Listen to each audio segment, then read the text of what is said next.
Welcome to the Time for Heroes podcast. Hey, this is Joseph from the Brook the Bluff, and you're listening to the Time for Heroes podcast. Right, on the podcast today I have Nashville band The Brook the Bluff. New album Werewolf is out on the 6th of March on Dual Tone Records. We're going to talk about that, but what I like to do at the start is go right back to the start. So what was life like for you four growing up, and how did kind of your childhood progress into the band? Yeah, that's interesting. Well, we can start. We all grew up in Birmingham, Alabama, just different parts of it, and that's like kind of where the band name comes from. I grew up in a neighborhood called Bluff Park, and the other three guys grew up in Mountain Brook. But for me, I grew up.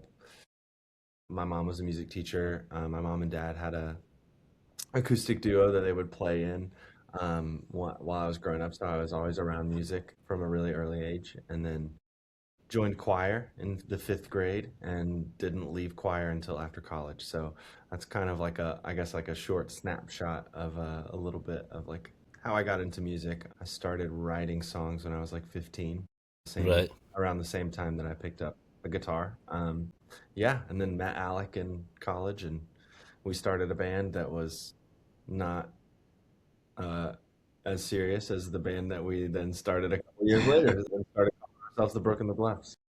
Yeah, that's like a little. We've got four stories kind of trying to tell. So yeah, buckle. Yeah. Well, yeah. I just grew up. Honestly, my dad played drums growing up and had a set in the basement, so I just grew up jamming with him all the time. Mm-hmm. Just drums and guitar. And then eventually joined. We were all in a choir growing up too in high school and stuff, but it was basically just jamming with my dad and friends until I met Joseph, and here we are.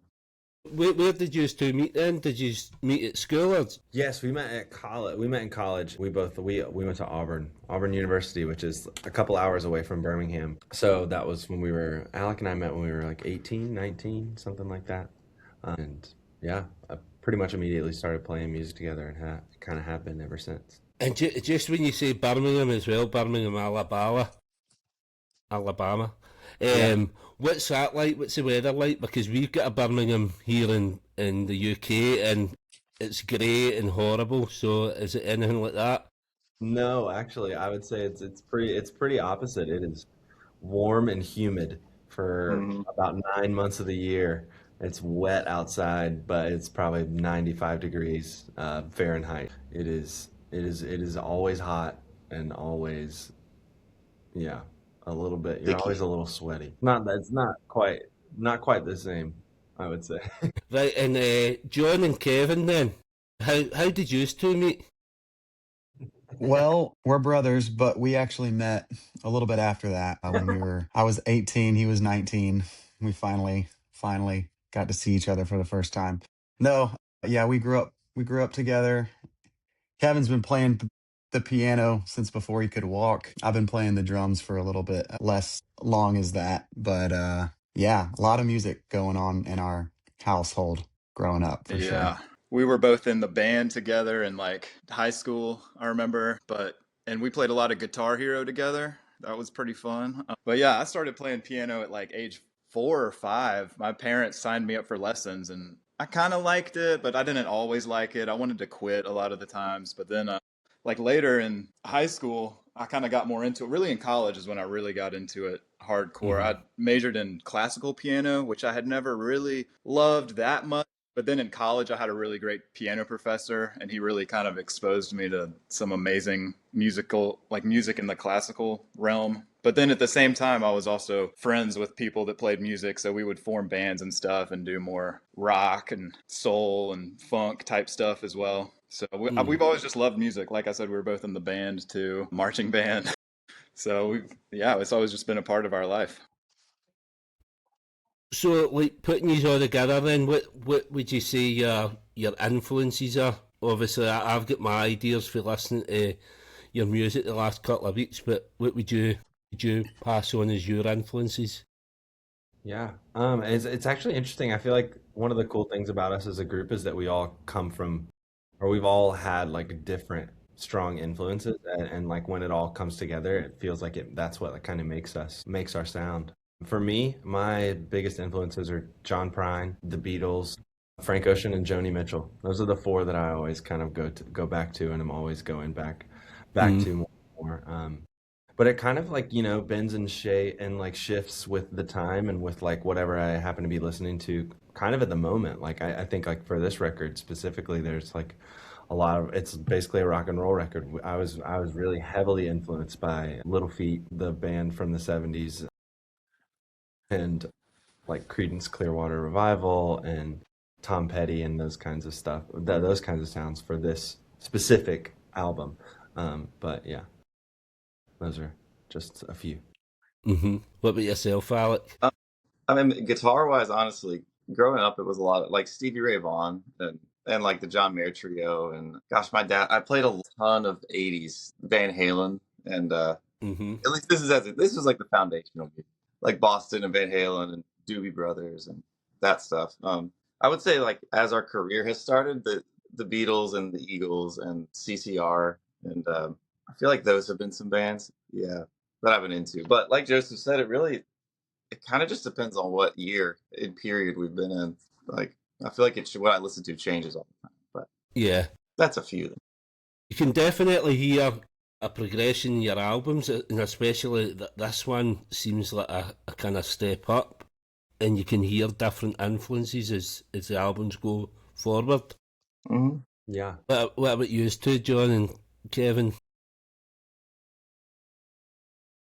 I would say my biggest influence right now, and I think what has been for a while, is James Taylor and John Denver. I have been listening to this James Taylor live album. It keeps coming back, and every year I'll like rediscover it, and I'll just have such a good time realizing how like good not only James Taylor is, but also like his whole band. It's like such an incredible listening experience, and I have just been jamming on that live album, and I've kind of realized that this is like the foundation of my musical uh you know influence. It's just great. So I tend to always go back to those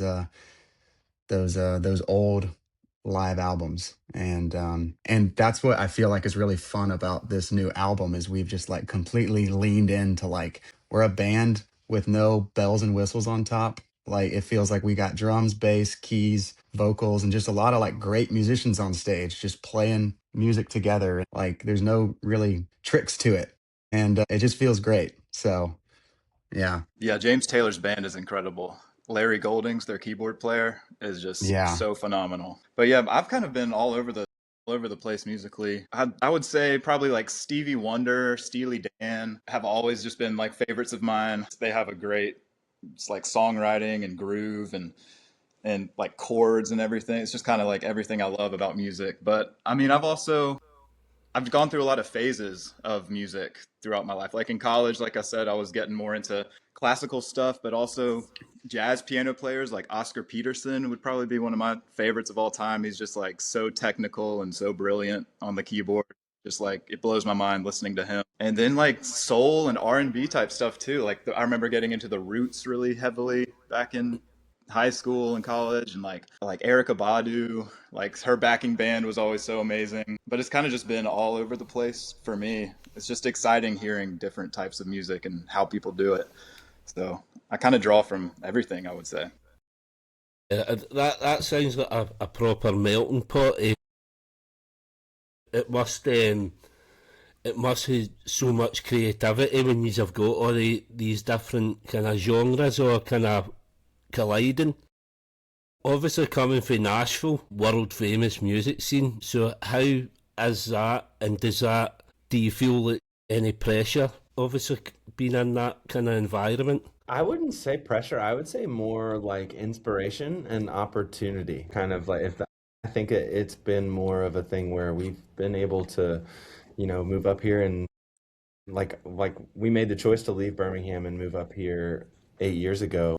because we wanted to try and like make a go of it. We wanted to try and make a go of the band. And I think since then we've just been able to meet like a bunch of our friends that are artists too, that play and create and make music, and we're around them all the time. We're around each other. I mean, we're around each other as a band more than that. But like we're just around it, and we're just like kind of like steeped in music all the time, just by nature of being here. So I think that that has been the thing. Yeah, I don't really ever feel. I don't know. It's interesting. I guess music can be competitive, but whatever space we're in has never really felt that way. It's always felt really open and friendly and just kind of like, you know, Mm.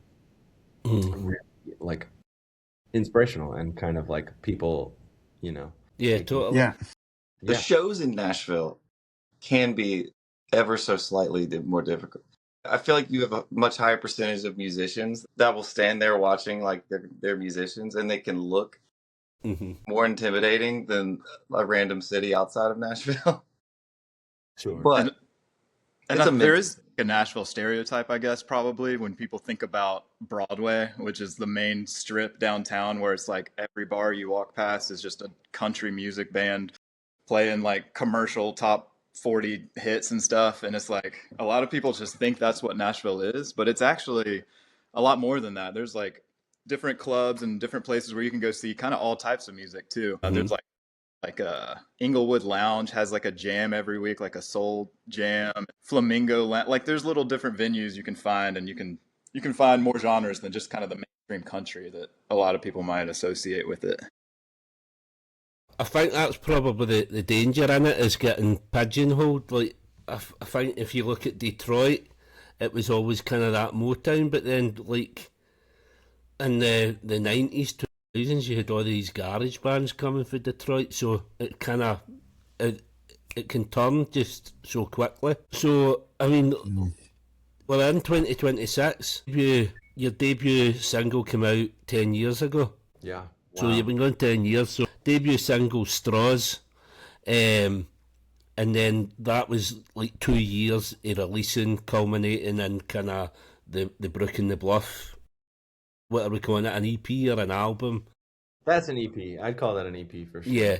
So how did that how did that come together? How did you kind of when did you realise that this was more than just a kind of a jam session, that you were going to be a band and start releasing? Yeah.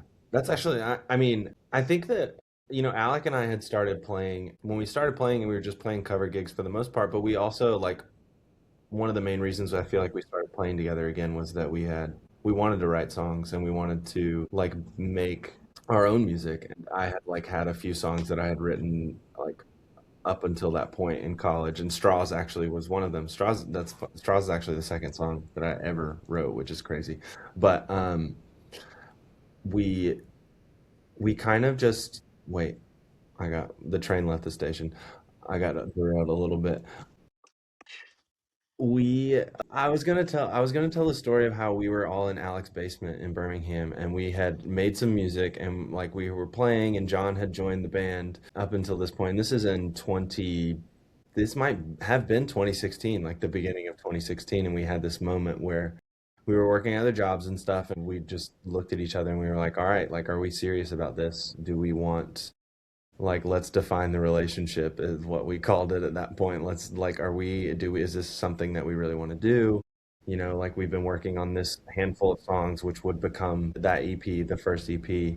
Like we should record them. We should like really give it a shot. Let's start emailing all these people in like little venues across the Southeast. So I think it just was like, it was this moment where we were kind of, fresh out of college, and it was a now or never kind of thing. And I think that the whole decision was just kind of like, yeah, we want, of course, this would be a dream to be able to make music and to be able to play music together for a living. And so we might as well try now when we're this age, instead of getting to 30 and getting 10 years down the road and being almost 35 and looking back and being like, wow, there might have been something there. Now, now when we get to the 35, we can look back and be like, hey, there was something there. And there is something there. We Really, almost made it. we almost made it. Almost did. But now, I mean, it's been 10 years and we've made 4 full-length albums and another EP together, and I don't know, it's really, And, it's fucking crazy. we can't forget the 3-song acoustic EP that we uploaded to SoundCloud Yeah, the first night the first night we recorded it. that was pre-John. John hadn't Yeah. quite joined yet. And is that still available on SoundCloud? That's been scrubbed, I think, from the It is. It is available because we put all the acoustic versions from that EP, or like the rough cuts. They're now acoustic versions on Spotify. So there's Straws acoustic, A Little Change of Pace acoustic, and Rush acoustic That is true. that are all available. And those are the original rough cuts recordings. Not even mixed. Wow. Not I mixed, didn't but even know honestly, turns out mixing is fake because they sound great. Yeah. Yep, everybody, you heard it here first. Mixing is fake. that. We might have tweaked a couple spots, but that's So obviously from then it's been kind of relentless. Like every year you've been busy. Second album came out called First Place, and then 2020 a Beach Boys cover as well. I seen. So obviously with the way you like to do your harmonies and things like that, was that a natural kind of choice as a cover? Yeah, I think I heard that song and was listening to it and was like, "Oh man, we would sound great doing this." So we just got an acoustic guitar and just sang it like we would sing it if we were all just, I don't know, not an a cappella group, but like kind of a little bit. It was like, doing the oohs and ahs. I mean, we all come from choir. So that was a really fun one to like where we could all sing, and it turned out to be a little bit of a sleeper banger. People ask for that one, so it's cool. We'll never escape the acapella allegations. The former acapella singers. Yeah, I Yeah. remember we released it. Sorry, No, on you go.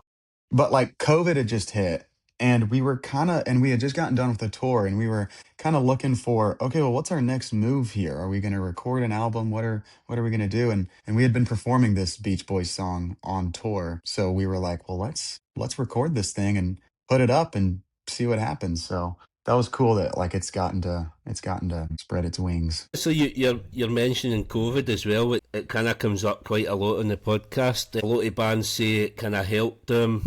So some of the bands have said it maybe a bit diabolic for them. So how was it for you? Yeah, I mean, it was a little bit of both. I think it helped. Like we were able when we returned to touring, like in 2021, we were able, like by that time we had like kind of doubled our listenership, which is crazy. Like that, like more people were just like turning to listening, I guess, to music online, and music discovery was really important, and during like especially that first start of COVID, and so we were able to gain a lot of people. We were really lucky, as far as all of the timing of those things was like happened, because like we finished our First Place headline tour on March 9th of 2020, and then the world kind of shut down on March 4th. So we kind of had just done this big, like, we had just done this headline tour playing all the big markets in the country, in the United States. So we were able to just like, we were in front of everybody right before the world shut down. And then, going into it, obviously touring disappeared. And so that part was like really hard. So you see on like one side, you see, half of your life, or like half of your career kind of like disappear for a little while, but then at the same time we were able to like kind of turn inward into each other, make another album, and like just keep kind of going. And we were lucky enough in that process to also have more people get like find out who we were. So it was a mixed, I think it was a little bit of a mixed bag. I mean, everybody, but Well, yeah. That's what I see. You get 200. Is it 200 million streams? So they all come in COVID. Then that's when you made it big? Yeah, we haven't had a single stream since then, but no. We're a COVID band. yeah. Well, From the other side of COVID, another couple of albums, Yard Sale and Bluebeard. Mhm. In 2024, the EP, This Could All Go Nowhere. Yeah. And then this leads us into where we're up to now. So into 2025, you started releasing songs for Werewolf. So the first single, Super Bowl Sunday. Mhm. Which when today. I was doing my research and I just happened to be watching the news this morning. I seen this is actually Super Bowl Sunday. Mm. Recording on Super Bowl Sunday. So I mean we'll talk about the album, but like firstly, like you recorded it in a different way, I'm led to believe. So how did you go about the recording of this one? Yeah, this record was just kind of different than the other three that we've done with our producer Micah Talks, just in that like we approached this one with like the idea that we're gonna all record it together. We're gonna like track it live. So basically this whole record, I mean, we're just playing it's like what it would sound like if we were just walking on stage. I mean, it sounds better and cleaner and like there's nicer microphones and all that kind of stuff. But like it's essentially like just the energy that is captured when the five of us were playing together. And that was just like a different thing for us, which is funny as like a band that this is the first time that we went to make an album and we're like, all right, let's all do it together. But we had just done it and like we had made things in the studio very like carefully, I think. And not that this one wasn't careful, but like very much like let's lay down drums and bass and get those really right and then we'll layer things on top of it like kind of one at a time. And this time it was different. We like walked into the studio with our parts kind of ready to play and arrangements all worked out. A lot more like really what we were doing at the beginning back 10 years ago, like just working out the songs beforehand in like 11 a.m. rehearsals every day of the week and then taking them to record.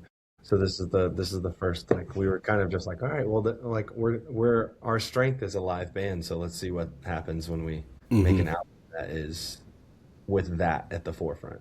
So like you mentioned that like kind of every day kind of doing your band practice and stuff like that. So what is the kind of makeup of the band? Is he's got jobs or is this full-time job? We're full-time. very lucky. This is our full-time job. Because I mean, like back here in Britain, that's no the case for kind of probably bands of similar stature as yourself. They'll be still having to do 9 to 5 jobs or whatever. Yeah, which we did for a while. I mean, like I had a 9 to 5. I mean, like during the pandemic, I had to pick up. I worked a 9 to 5 job, just online, remote work at home. But once we were able to come back to touring in 2021, it was really when it kind of changed and we were able to really like do this full time. We were just playing enough shows and all that kind of stuff. And since then, kind of have just been able to continue to do that. Yeah. It is pretty crazy that it is a full-time job. Yeah. I mean, Yeah. it's been that way for a while, but when we first started, yeah, we were kind of piecing together how it was all going to work. Like Alec and Joseph and myself taught music lessons, and then we were kind of doubled as a wedding band until eventually we could stop playing weddings and just play our own original music. So, yeah. One thing that I forgot to ask, obviously the four of yous, but there was a bass player, Fred Langford. So what's the script with him? Is he no longer with the band? And how does that work? Who does the bass parts then if he's not there?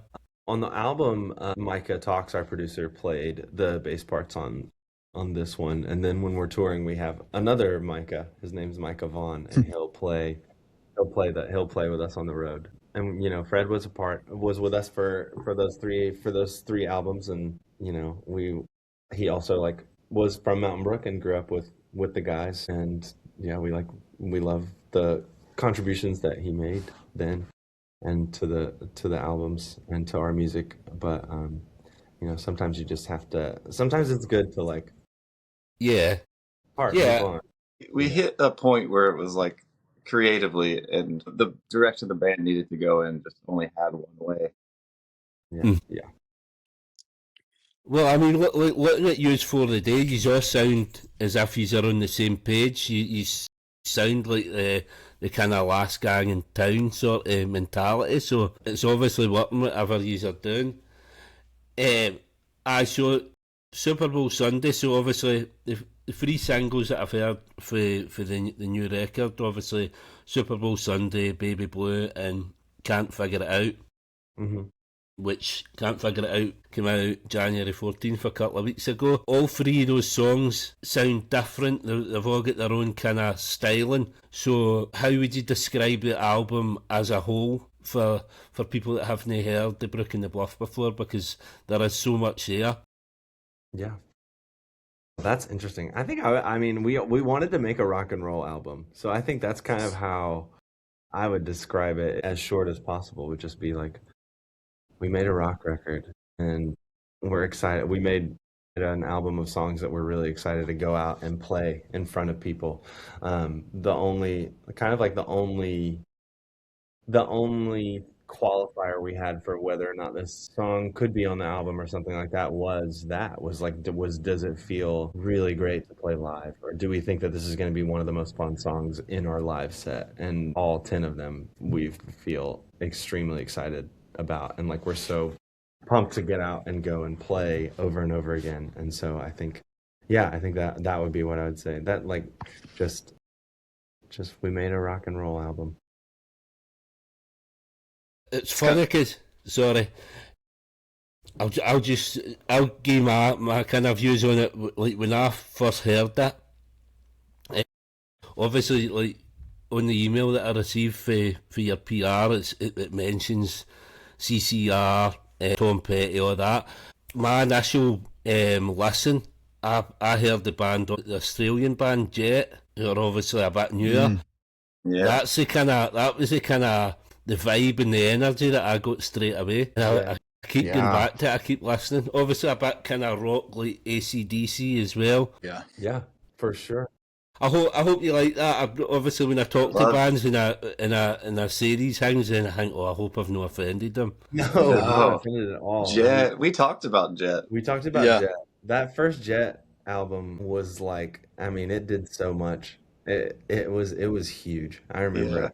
All those songs are so good. So that's all. And Mike, our producer, at one point stopped us and was like, I don't think I've heard a rock and roll album that reminds me of this since Jet. Yeah.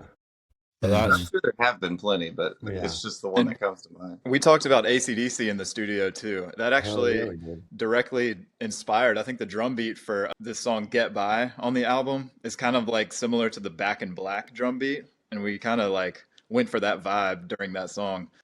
There's a lot of influence from Jet and AC/DC, I would say. Yeah, I mean, we watched a live AC/DC live at Donegal Castle for like one day during lunch. Micah put it on. It was awesome. And part of it was like it's so simple. It's just bass, drums, guitar, vocals, but it sounds so good. We're pretty much AC/DC with just more angelic vocals. Yeah, I'm so glad that I've mentioned the two bands, and it's got that wee reaction. So album comes out. Look at this. Can you see that? Oh, hey, Dogs of Tour. Sweetie. So album's out March the 6th. Yes. Tour starting March the 20th. All across America. I looked at some of the venues. Some of them, obviously for me being in Britain, there was a few that kind of stood out to me. How's that going to be out on the road for, I think it's 5 to 6 weeks or something? How are you all going to cope with each other for that length of time? We're so we've done it before. So 5 to 6 weeks is nothing. Oh man, seasoned by the road. We'll be. I don't know. I feel like we'll just be by the 5th week. It'll just be as soon as we get into the vans, headphones in, no talking. We pretty much go crazy on day one, and it's off to the races from there. We're pretty excited about this new van we're gonna rent, because the van that we've been in for the last like 8 years is pretty rough. By now the AC isn't even really blowing. The engine is like failing, and so now we're actually renting a van. We're not at tour bus yet, but we're like a step up. We're gonna have hopefully a nice ride. We'll see how it goes once we actually see the thing. Yeah, we've been seasoned by the road for sure. Yeah, the tunes will carry us on their wings. What comes after the tour? Like, what's next for the band? Obviously I was talking to Kevin off mic before the rest of you joined, and he said that he would love to play over here at some point.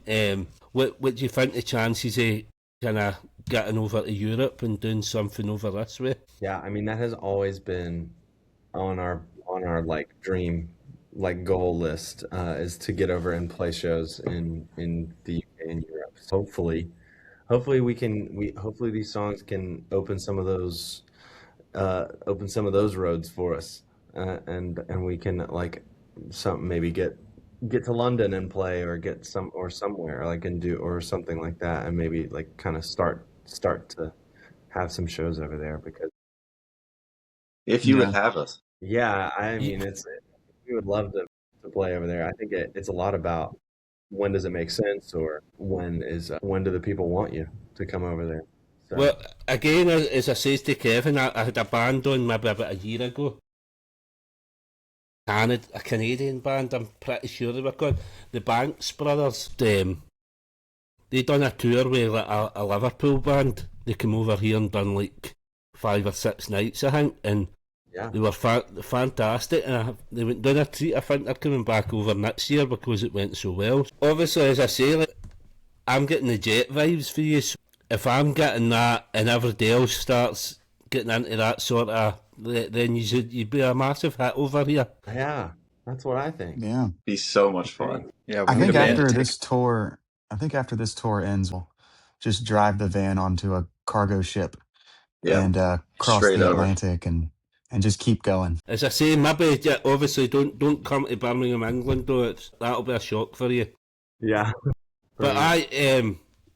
all the best for the album, and it sounds fab. I've been listening to it the last couple of weeks, so it's been a real treat for me. And once it comes out and everybody else gets to hear it, I think it's going to be a hit. It's a definite step up for your previous work, which Yeah. obviously the last part of the podcast, it's called Time for Heroes. So I asked my guest to pick. Oh wait, we lost your mic. Oh, wait, is it? The mic went out. I think the pup maybe. That's the real hero. He's the real hero. That's the twist. No, we can't. Oh no. Oh, well, there we go. Hey. Wait. We can hear you now, I think. Yes. Yeah, we got you. No, he's gone. You gone? Tragic. It's Bye, still bye. recording, I think. Yeah, it's still recording. What do we want to say to the people? Now it's our What are you podcast. about to do? This is our podcast Uh-huh. now. Hello, Hey, I'm back. I don't know what happened there. That's the pitfalls of having a dog in your recording. they didn't like the dog, I guess. And so the last part of the podcast, obviously, it's called Time for Heroes. I asked my guest to pick 4 heroes to come for dinner. Why are they your heroes, and what would you cook for them? And so I don't know how you want to go about this. If you want to pick 1 hero each, or he's gonna Yeah. pick 4. But I know he's got Super Bowl to watch as well. So Let's do. Okay, we can do one. Since it's 4 heroes, we'll do one hero each. I think. Let me Yeah. see. If I could have one hero over for dinner, or 4 heroes over for dinner, what would we cook? yeah, My dead or hero- alive, they don't need to be musicians. It can be whoever you like. Okay. I mean, I think I would have to pick John Prine. hmm Would be my hero to have over for dinner. Fantastic. I What guess would you once cook for him? We'll figure out what we would make for our heroes once we pick the 4. We'll see what meal we would make. So who's next? Ooh. I'll go with, or you go, Alec. You got it. Michael Crichton, the author. Okay. I would want to have him over and just chat about everything he wrote. What's your favourite Michael Crichton? Well, Jurassic Park's just such a huge. I love it so much. I would probably say that one. I'm trying to remember. I feel like I read Prey and read Timeline and some of those others. It's been a while, but Jurassic Park by far. Yeah, because I think when I was younger, I think I died in the hill that Congo was better than Jurassic Park. I think I was alone in that thinking, but I did try and kind of defend it for a good couple of years until I realised myself it was pretty substandard. Yeah. That's the one about the jungle. Yeah. in Africa, right? Yeah. I haven't read that, but I will stand behind Jurassic Park though. hmm I read it again last year and it holds up. I think I remember reading that one, and it was a page Oh turner. man, It was a good it's one. so good. The Andromeda Strain. That one too. is awesome. But All right, I would probably choose a Donald Fagen from Steely Dan because he is like a genius songwriter, but he's also like really funny and he has strong opinions about music, and he's kind of like unfiltered. And I just think it'd be a great, funny hang to like just hang out with him. Hopefully he would like me, and I would probably maybe cook him some fettuccine alfredo with chicken, maybe. I think he's from New York, so he might not like it because he's probably used to top of the food chain up there. That'd be my pick. There we go. I'm going to go with Roger Federer, Wow. the greatest men's tennis player of all time. Just watching him play, I remember watching him play for the first time when I was like 8 years old. And it's just like, I just think he's the coolest guy ever. The way that he carries himself, and just watching him play tennis is like, it's more of like an art form than it is a sport. And I think he's the coolest. So I would want to have dinner with him. So, as well with Federer, to kind of be in the era of tennis that he's in, obviously you get the other ones, you get Nadal, Djokovic, and some people try and include Andy Murray in that. Obviously, with me being a Scotsman, I don't know if you'd be surprised to know that I would prefer Roger Federer or Andy Murray. Yeah. Yeah, I think he's an absolute twat. That's so funny. Andy. I remember watching Wimbledon every year, and there would be somebody in the crowd going, "Come on, Andy!" Could never do that. Then you loved him, right? Who, me? Or the country. No. No. I just think his interview style and all that, it comes across very aloof. I never warmed him. See, off camera, I've got one dog trying to jump my lap and another one chewing my hand. Amazing. But it's been an absolute pleasure having you. Oh, before we go, actually, what you cooking them on? Obviously, you said chicken Alfredo, but the rest of you is kind of... Yeah, we didn't pick the meal. I would just make hamburgers, cheeseburgers, and French fries for John Prine, and we'd have some vodka ginger ales. Amazing. The Handsome Johnny. We just have the whole meal, The whole thing. the Brown's Diner experience. Shout out to Brown's Diner here in Nashville. Yeah, that sounds amazing. It sounds proper American. Perfect for your day-to-day Super Bowl Sunday. Seattle against who? Who is it? The Patriots. The New Right. England We're Patriots. back. So hope you enjoy that. And as I say, album release Werewolf out March the 6th on Jail Tone Records, which is about 2 or 3 weeks away. So everybody go and check out the singles and pre-save the album. Yeah. But for coming on the day, it's been an absolute pleasure. Thank you very much. Yeah, thanks for Thank having you. me. Likewise. This Thank has been you. awesome. Yeah. Right. I would cook jambalaya. Oh, yeah. I would cook salmon and rice and broccoli. Not that you wouldn't give Michael Crichton the dinosaur egg The dinosaur. from the movie. Don't they do that in the movie? Do they? I don't know. Am I remembering that wrong? When the guy's like, "We spared no expense." We spared no expense. And there's No, like a that's- little that's soft-boiled right. egg in front of them. Yeah, that's Isn't right. that a dinosaur egg? I didn't think it was a dinosaur egg, but I Oh, could be okay. wrong. You could cook them some dino nuggets. That's right. Dino nuggets, Some T-Rex steak. T-bones. Absolute pleasure, Anyways, guys. Man. thank you, Absolute Martin. pleasure. Click stop. As I say, that's the first time we've done it. So I think once I stop recording, see if you just hang on the line a minute or so, and it'll all download for us. Sure. Thanks again for listening to the podcast. If you'd like to get in touch, please contact me on the email timeforheroespod@gmail.com, or you can get me on Instagram at Time for Heroes Podcast. Thanks very much. We'll be back soon with another episode.